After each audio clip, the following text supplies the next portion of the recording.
Hi friends, welcome to my channel. நம்ம சேனலை first time பார்க்குறவங்களா இருந்தால் மறக்காமல் சப்ஸ்கிரைப் பண்ணிக்கோங்க. இன்றைக்கி நம்ம சேனலில் என்ன பார்க்க போகிறோன்னா, ஒரு பழைய வலையில் எப்படி உலன் த்ரெட் வச்சு டெக்கரேட் பண்ணுறதுன்னு பார்க்கலாம். அதுக்கு நான் ரெட் கலர் உலன் த்ரெட் எடுத்திருக்கேன். அப்புறம் ஒரு பழைய வளையல் எடுத்திருக்கேன்.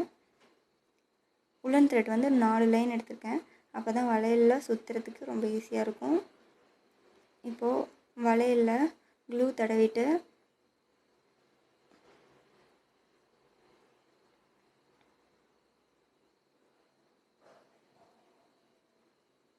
உலன் த்ரெட்டை அதில் ஒட்டிக்கோங்க. நல்லா காயிற வரைக்கும் கொஞ்சம் வெயிட் பண்ணுங்கள். காஞ்சதுக்கப்புறம் நல்லா நெருக்கமாக லூஸ் விடாமல் டைட்டாக சுற்றிக்கிட்டே வரணும். நல்லா நெருக்கமாக சுற்றுங்க.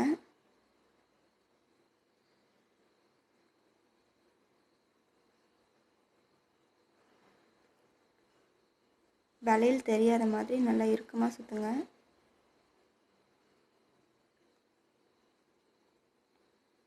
அதே மாதிரி வளையல் ஃபுல்லாக சுற்றி முடிச்சிடணும்.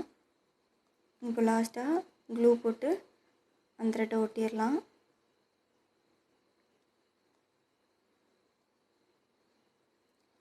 நம்ம வளையல் ரெடி ஆகிடுச்சு. அடுத்து டெக்கரேஷன் பண்ணுறதுக்கு பார்க்கலாம். இப்போ போம் பால் செஞ்சுக்கலாம். ஃபோர்க்கில் சென்டரில் த்ரெட்டை வச்சுட்டு கட் பண்ணிக்கோங்க. இப்போது ரவுண்டாக அதை சுற்றிக்கிட்டே வரணும். இது போல்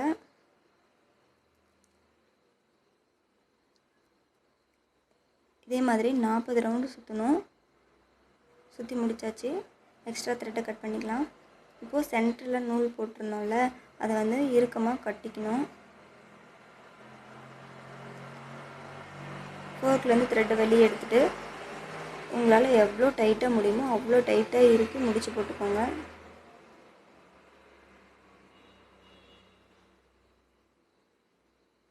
இப்போ இந்த பக்கம் இருக்க த்ரெட்டை கட் பண்ணிக்கலாம்.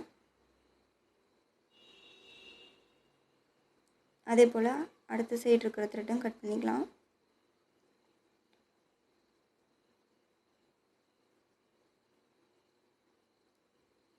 இப்போ பார்த்திங்கன்னா உலன் த்ரெட் வந்து ஒன்று பெருசாக ஒன்று சின்னதாக இருக்கும். அதனால் நம்ம எல்லா த்ரெட்டும் ஒரே ஈவனாக இருக்கிற வரைக்கும் கட் பண்ணிக்கணும். எல்லா சைடும் ஒரே சமமாக இருக்கணும். அப்போ தான் போம் பால் பார்க்குறதுக்கு ரொம்ப அழகாக இருக்கும்.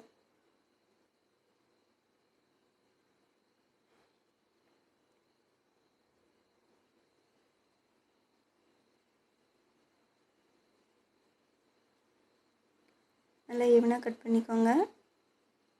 இப்போ நம்ம போம் பால் ரெடி ஆகிடுச்சு. இதே மாதிரி நான் கொஞ்சம் செஞ்சு வச்சுருக்கேன்.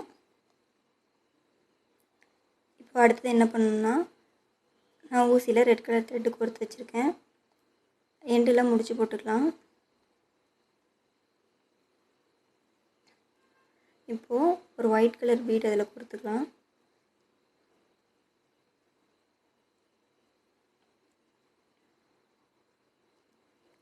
இப்போ போம் பாலையும் அதில் ஆட் பண்ணிக்கலாம். அடுத்து 8 ஒயிட் கலர் பீட் கோர்க்கணும். 1 2 3 4 5 6 7 8. இப்போ 8 பீட்ஸும் கோர்த்தாச்சு. இப்போது எவ்வளோ நீளம் வேணுமோ அவ்வளோ நீளம் விட்டு கட் பண்ணிக்கோங்க. நான் இதே போல் இன்னொன்று செஞ்சு வச்சுருக்கேன். இப்போ 2 த்ரெட்டும் ஒரே லென்த் இருக்க மாதிரி வச்சுட்டு கட் பண்ணிக்கோங்க. இப்போது இந்த 2 த்ரெட்டும் சேர்த்து பெரிய ஒயிட் கலர் பீட் 2 வச்சுருக்கேன். அது ரெண்டும் இந்த 2 நூல்லையும் சேர்த்து கோர்க்கணும். கோர்த்தாச்சு. இப்போது இதை வளையலில் சேர்த்துடலாம். 2 த்ரெட்டுக்கும் நடுவில் வளையலை வச்சுட்டு நல்லா டைட்டாக முடிச்சு போட்டுக்கோங்க.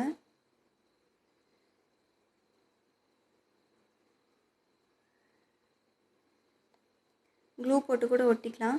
ஆனால் க்ளூ போட்டு ஒட்டுனா காஞ்சிரு, எப்போவாது எதாவதுலையாவது மாட்டுச்சுன்னா பிச்சுட்டு வந்துடும். நல்லா இறுக்கமாக கட்டிட்டிங்கன்னா அவ்வளோ சீக்கிரமாக வராது.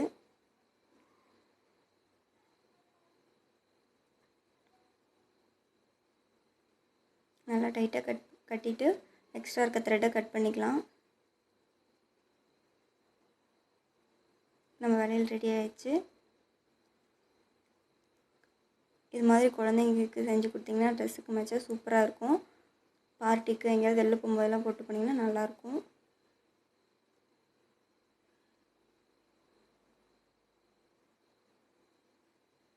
இந்த வீடியோ உங்களுக்கு பிடிச்சிருந்தா லைக் பண்ணுங்கள், ஷேர் பண்ணுங்கள், கமெண்ட் பண்ணுங்கள். தேங்க்யூ.